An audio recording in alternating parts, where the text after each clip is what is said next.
పార్టీని ఎంచుకునే అవకాశం ఉందంటారు? ఖచ్చితంగా ఇప్పుడు మీరు అడిగినట్టుగా సింగపూర్ చేస్తారా, షాంఘై చేస్తారా, ఇంకోటి చేస్తారా, ఇవన్నీ కూడా ప్రజలను మభ్యపెట్టడానికి, ప్రజలను మోసం చేయడానికి చేస్తున్నటువంటి ప్రకటనలు. ఇంతకాలం మీరు అధికారంలో ఉన్నారు, సింగపూర్లో ఉన్నటువంటి ఒక భవనాన్ని కానీ, ఒక బహుళంతస్తుల భవనాన్ని కానీ సీమాంధ్ర ప్రాంతంలో మీరు ఎందుకు నిర్మించలేకపోయారు, ఈ మౌలిక వసతుల కల్పనలో మీరు ఎందుకు చేయలేకపోయారు అనేది దీని గురించి ఆన్సర్ ఉండదు. ఖచ్చితంగా ఇప్పుడున్న పరిస్థితుల్లో వీళ్ళ ప్రకటనలు, ఈ పార్టీలు చేసేటటువంటి సింగపూర్ కానీ ఇంకొకటి లాంటి ప్రకటనలు వీళ్ళు నమ్మేటటువంటి పరిస్థితి లేదు.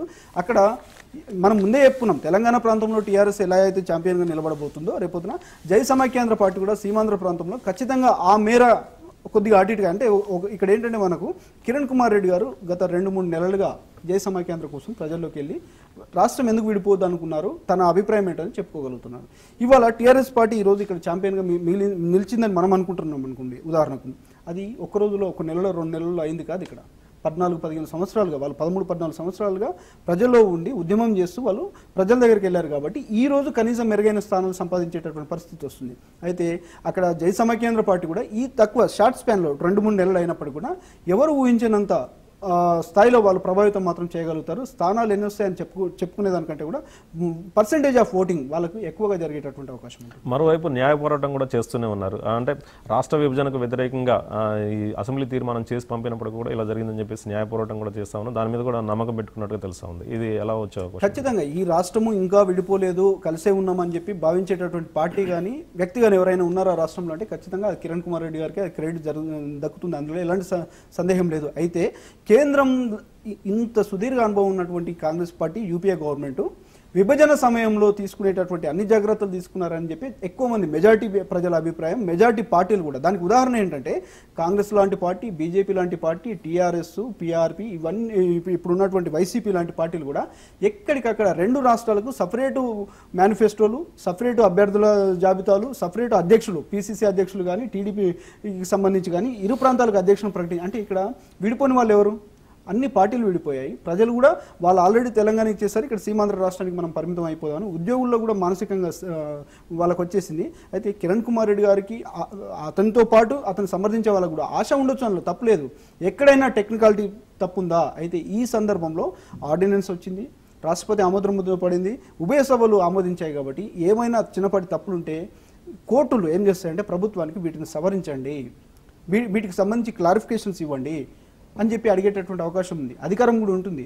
వాటిని ఏమన్నా రెక్టిఫై చేస్తారు తప్పితే ఇంకా విడిపోలేదు అని చెప్పి అనుకోవడానికి మాత్రం ఆస్కారం చాలా తక్కువ ఉంది. ఇక్కడ అంటే రాష్ట్ర అసెంబ్లీని కూడా రద్దు చేస్తూ కేంద్ర కేబినెట్ నిర్ణయం ప్రకటించింది. మరో 2 నెలల పాటు రాష్ట్రపతి పాలన విధించాలని చెప్పేసి కూడా నిర్ణయించినట్టు తెలుస్తూ ఉంది. దీన్ని ఎలా చూడొచ్చు? మనం గతంలో కూడా అనేక సందర్భాలు చెప్పుకున్నాం సూర్యప్రకాష్ గారు. ఇక్కడ ఏ రాష్ట్రంలో కూడా ప్రజాస్వామ్యవాదులు రాష్ట్రపతి పాలన రావాలని కోరుకోరు. 356 ఆర్టికల్ అనేది రాజ్యాంగంలో ఆయా రాష్ట్ర ప్రజలకు, ప్రజాప్రతినిధులకు పెద్ద ఎదురుదెబ్బ లాంటిది. అక్కడ ఎవరు కూడా కోరుకోరు ప్రజాస్వామ్యవాదులు. ఎందుకంటే రాష్ట్రపతి పాలన రావడం వల్ల ప్రజా సంక్షేమ కార్యక్రమాలు కుంటుపడతాయి, ప్రజలు నేరుగా ప్రభుత్వం దగ్గరికి వెళ్ళేటటువంటి అవకాశాలు ఉండవు.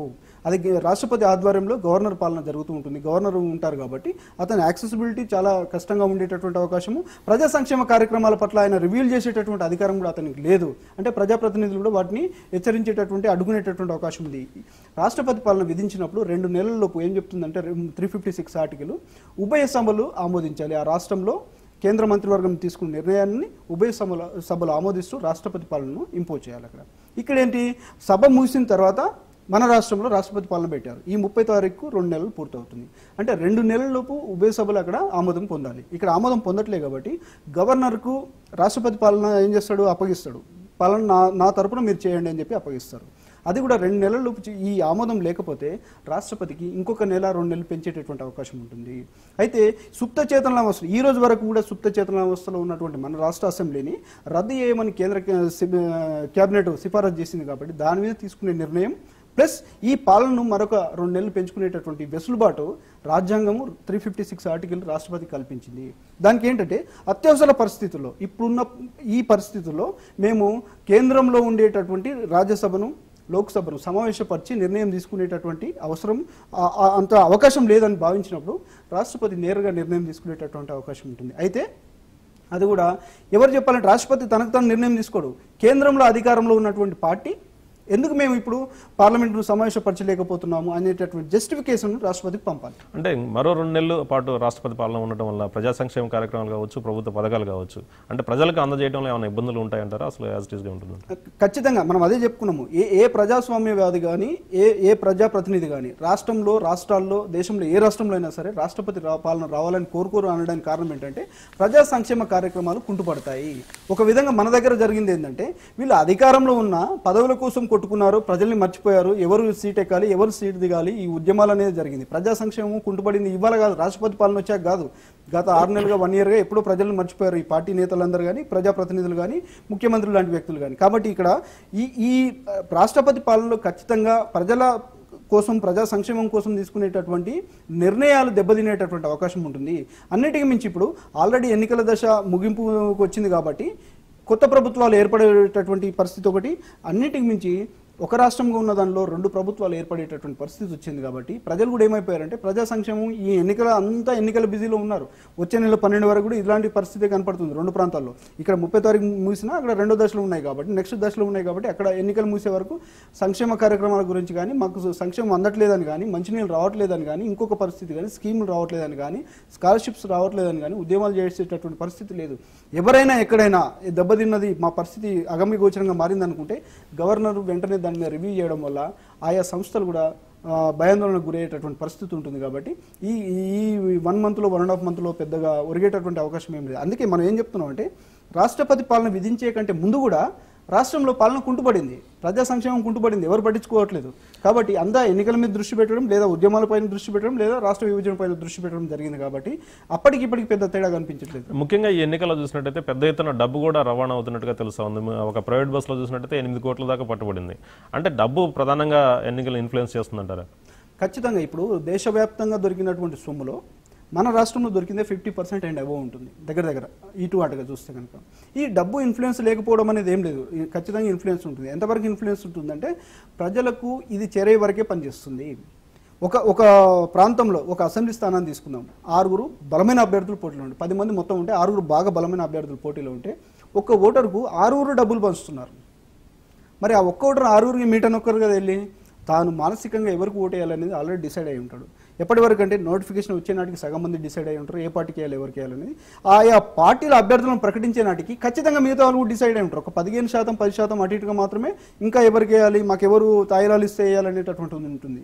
అన్నిటికి మించి అనేక సందర్భాల్లో చెప్పింది సూర్యప్రకాష్ గారు. మనం ఇక్కడ గమనించాల్సింది ఏంటంటే ఈ దఫా సార్వత్రిక ఎన్నికలు అన్ని పార్టీల గుండెల్లో బెంబేలు ఎత్తిస్తుంది. ఎందుకంటే యువ ఓటర్లు, కొత్తగా నమోదైన వాళ్ళు, 18 సంవత్సరాలు పైబడి 35 సంవత్సరాల లోపల ఉన్నవాళ్ళు దాదాపు 26.42% అంటే 27 పైన దగ్గర ఉన్నారు. కాబట్టి వీళ్ళలో 90% 99% అక్షరాస్యులు.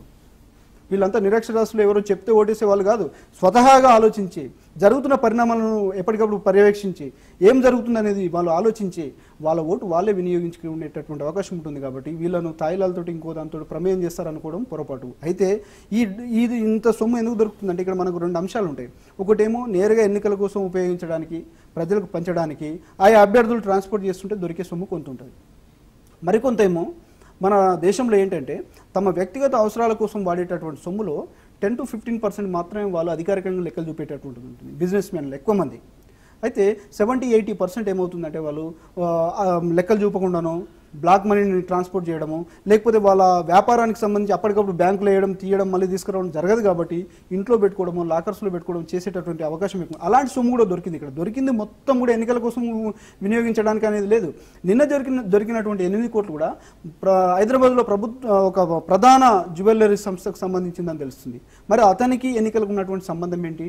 మరి అతను బ్లాక్ మనీని లేకపోతే అవాల సొమ్మును ఏమైనా చేస్తున్నాడా, ఏం జరుగుతుంది అనే దాని మీద లెక్కలు తేల్చాల్సినటువంటి అవసరం ఉంది. అంటే దొరికిన సొమ్ము మొత్తం ఎన్నికలకు సంబంధించింది అనుకోవడానికి లేదు. పోనీ జప్తు చేసిన సొమ్మంతా ప్రభుత్వాన్ని అనుకోవడానికి లేదు.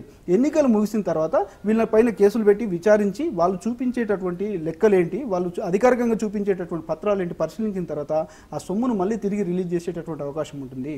అయితే ఏదేమైనప్పటికీ ఈ ఒక ఎన్నికల సమయంలోనే కాదు, ఎప్పటికైనా దీన్ని పట్టుకొని ఈ బ్లాక్ మనీని అరికట్టగలిగితే కనుక ఇది ప్రజల సొమ్ముగా ఉండేటటువంటి అవకాశం ఉంది. థ్యాంక్ యూ అండి.